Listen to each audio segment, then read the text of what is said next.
Прво би сакал да изразам сочувство за трагедијата во Кочани. Би сакал да ја известам јавноста дека веќе во Министерството за здравство е формиран штаб кој што е во комуникација со сите здравствени установи кои што згрижуваат пациенти кои што се дојдени од Кочани. Јас би сакал да ги кажам бројките од преска известив, меѓутоа немавме официјални бројки, сигурни бројки. До сега се 148 пациенти згрижени низ болниците во Македонија. На хируршки клиники се 31, во детска хирургија 4, на карил се 16, на пластична хирургија 11.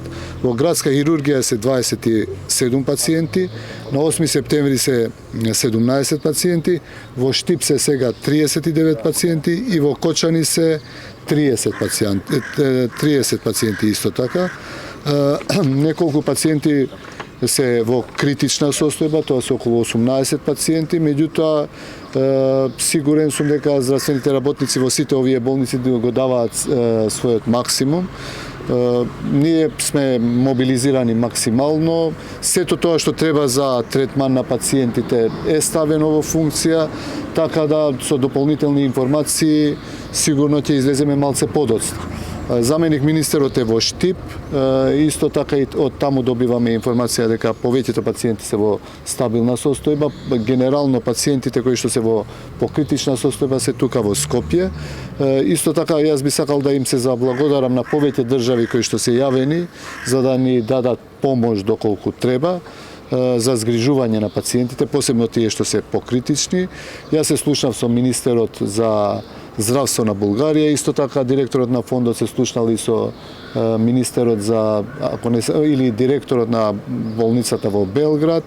Од Холандија исто така ми се јавени колеги.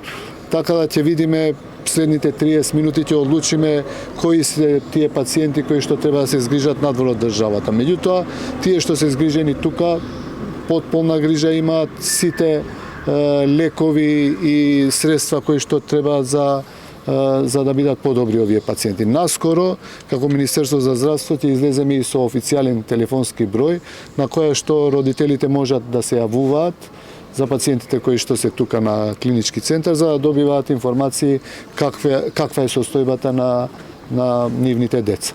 Меѓу информациите имаше дека станува збори за малолетни лица, дали има малолетни хоспитализирано и овде на клинички голем дел? За жал има и малолетни, меѓутоа со точни имиња, презимиња ја не можам да зборам сега, но доколку кога ќе имаме такви информации веднаш ќе излеземе. А во критична малолетници има? Има и малолетници во критична состојба, велам ќе излеземе со официјален телефонски број на кој што родителите можат да се јават и да добиваат точни информации. Станува збор најчесто за изгореници, повреди од изгореници. Дали имаме доволно капацитет да се справиме со ваков тип на повреди, бидејќи сепак голем е бројот 148, веројатно грото се со изгореници. Може ли да се справиме со ова? Јас кажав дека критични се само 18 пациенти, другите барем до сега се во стабилна и добра состојба и третирани низ болниците во државата. Тоа го зборевме и со нашите колеги кои што се по специјалност по таа област, дека не, доколку видиме дека не можеме како што треба да се третира, веднаш можеби ќе бидат транспортирани одредени деца во или соседни држави или во друга држава кај што би биле третирани како што треба. Поради големиот интерес од јавноста, каде може медиумите јавноста да добиваме попрецизни информации? Рековте штаб, кризен штаб, дали ќе може барем ревностно едно лице?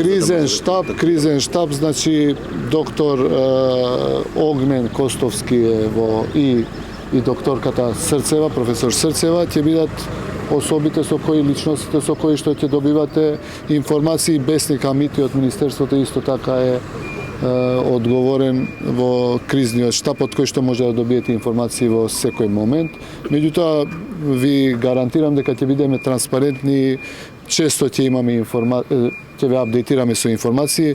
Ние нон-стоп сме во комуникација, било кај да бидам сега ќе одам за Штип и за Кочани, меѓутоа со колегите сме нон-стоп во комуникација и ќе дадеме информации од таму и за се што се случува ново и што е од интерес за јавност. Еве слушаме во моментот ново амбулантно возило, имате ли најава од болниците од Штип и од Кочани, дали има некој што во моментот влошуваат, имаат потреба од транспорт за Скопје? Пред малку се слушнав со заменик министерот, ви кажав дека заменик министерот е во Штип.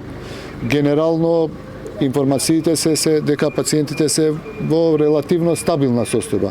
Меѓутоа не можеме да ги предвидиме состојбите, не можам со сигурност да кажам дека 100% ќе бидат, доколку има нешто што се комплицира, тука сме, ви веламе, екипите се комплетно подготвени и мобилизирани сме максимално. Дали има доволно крв, бидејќи се зборува? Имаме крвни деривати, лекови, се што треба, се имаме доволно, кадарот комплетно ни е ангажиран, сите капацитети што ги имаме како министерство.